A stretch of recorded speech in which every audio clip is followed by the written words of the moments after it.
Hi designers! Today we'll be doing a project inspired by artist Andre Levy, who originally started taking these coins and painting on them, all the different characters that you can see here.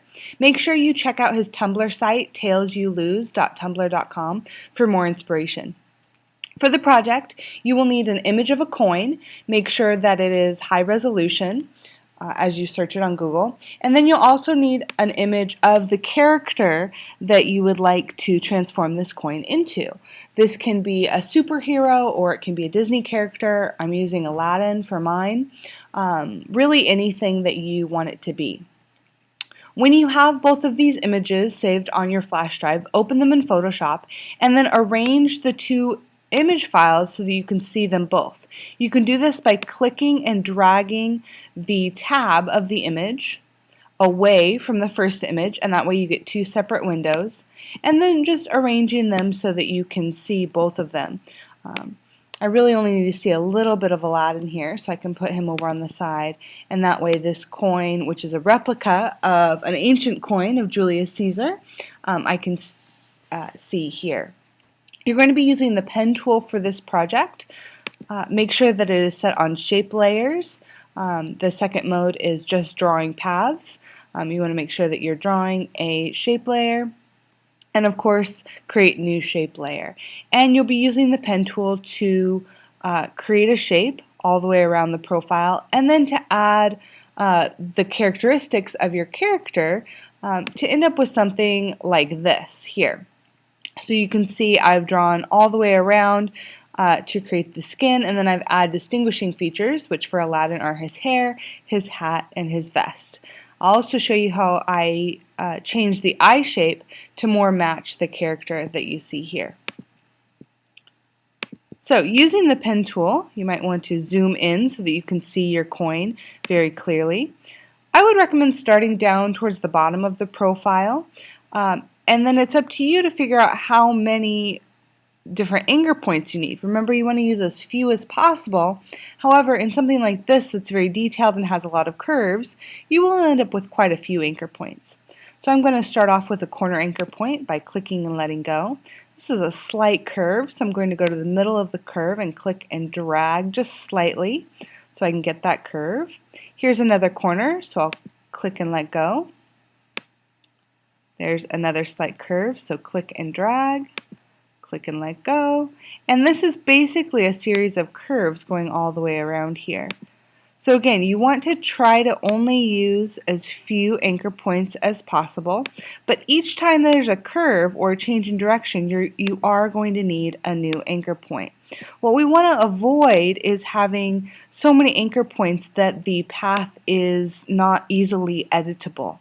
If you end up with 1,000,000 anchor points or even 100 anchor points, it can be very difficult to then edit that path, and you kind of lose the point of drawing it with the pen tool. So I'm going to continue all the way around Julius Caesar's head here.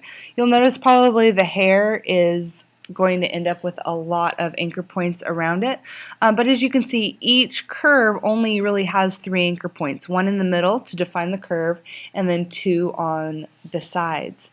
You can simplify, especially if you can look forward to your character, and you can see like, oh, I'm not going to even be using the hair because Aladdin's hair is going to cover it up. Then you can just simplify and go all the way around the head. For instance, I know that his hair is going to cover the laurel wreath here that he's wearing, and so I'm not going to even worry about that. I'm just going to go right around it, and I'm going to focus my attention on getting his profile really perfect. Now remember, if you place an anchor point maybe on the wrong place, maybe too far in or too far out, you can always come back and edit that later. So really when you're drawing with the pen tool, you're just trying to approximate the path, and then you can adjust it later, especially when it comes to details like this, like coming around the lips. Sometimes those curves are really hard to get accurate, but again, you just want to be laying in those anchor points as best you can, and then you can edit them later with the direct selection tool. So I'm almost done here, mostly curves to finish this off.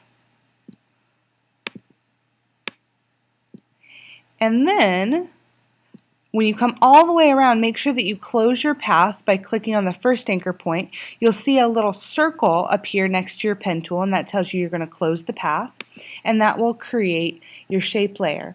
Now mine didn't actually appear while I was drawing it because the path mode was set to darken. If it would have been on normal, you would have seen this color being applied all the way through.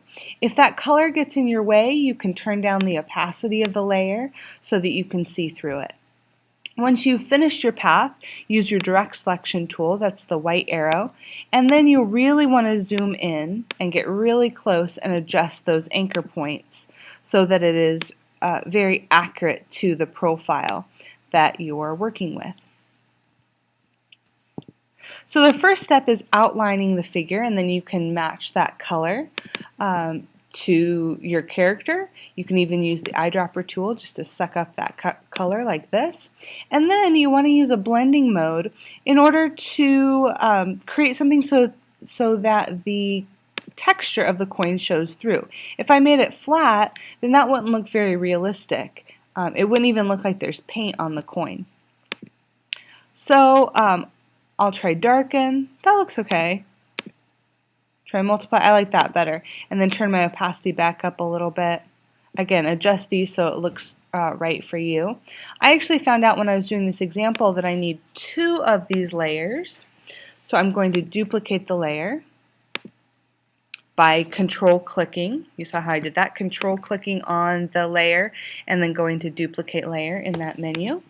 And on the second one, I am going to leave it on the normal mode. That way it starts to cover up but doesn't completely cover up the texture of the coin, because I want some of that to show through so that it looks still three-dimensional. Alright, so that's the basic idea. You're using the pen tool to draw shapes and the direct selection tool to adjust them. However, this still looks like Julius Caesar, so I need to add the different characteristics of Aladdin, which the recognizable things are his hair, his hat, his vest, and then I think his eye shape as well. Now I'm going to show you a little secret. I could use the pen tool and come in and trace Aladdin's hair here and then copy and paste that path over here.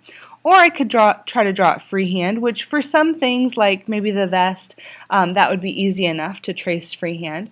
However, there's this really cool thing in the Paths panel.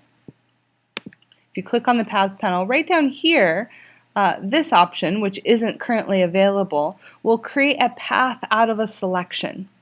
So all I need to do, because Aladdin's hair is a solid color, is to use the magic wand. If it wasn't a solid color, you could use the quick selection or any of the other selection tools to create that selection. And then I can use this function down here, and it says make work path from selection. And that just draws the path automatically. I know it seems like cheating, but I've held off to show you that so that you could understand what paths are and how to work with them, because you'll see in just a minute this doesn't work perfectly. So now I'm going to use my path selection tool to click on that, copy it, Command C, come over to my other image, Command V, and paste that. Only I don't want to paste it into that vector mask. I want to make sure that I'm pasting it on a new path. So I click the new path button and then paste it. And then come back to my layers panel, create a new layer, and create a solid color fill to make it into a shape layer. Alright, so that seems really easy, except now if I move the hair using my path selection tool, it doesn't quite fit this image. Okay. One thing that you can do is transform it using Command T to try to get the shape right. But even then, Aladdin's head shape here is not the same as Julius Caesar's head shape here. So what I had to do was use the direct selection tool, again, to adjust these anchor points in order to fit the head. So you can click and drag across multiple anchor points, and then move just those anchor points into position. Now I had to play with this for quite a while but I took my time, and it really did help me create this really nice image of Aladdin's hair, which you can see right here in the example. So I actually did the same thing for the hat, copied and pasted the shape, the path over, created a shape layer, and then adjusted it so it would fit the size. For the vest, I actually just drew that with the pen tool because that was easier. For the eye, I also used the pen tool. There's actually 4 different shapes here. There's the white of the eye that I drew with the pen tool, and then there's the ellipse tool that I used for the eye color, which is the iris, the pupil, and the highlight. I actually used the pen tool to draw on the eyelashes too because I saw that line over here on Aladdin's face. Again, those are details that really count when it comes to transforming this coin into your character. So you really want to take your time. The last little detail that I noticed was since Aladdin is a cartoon, he has this outline around him, especially showing on his hat and his vest and in his skin here. So very last, let me show you how I did that. I clicked on the shape layer, and then down here at the bottom of the layers panel I clicked effects and I added a stroke, which is an outline.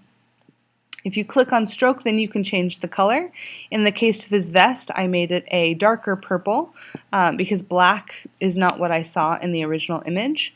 And then I created it about 8 pixels. But that will, what you do here will be determined by what your character looks like and what looks best on your image.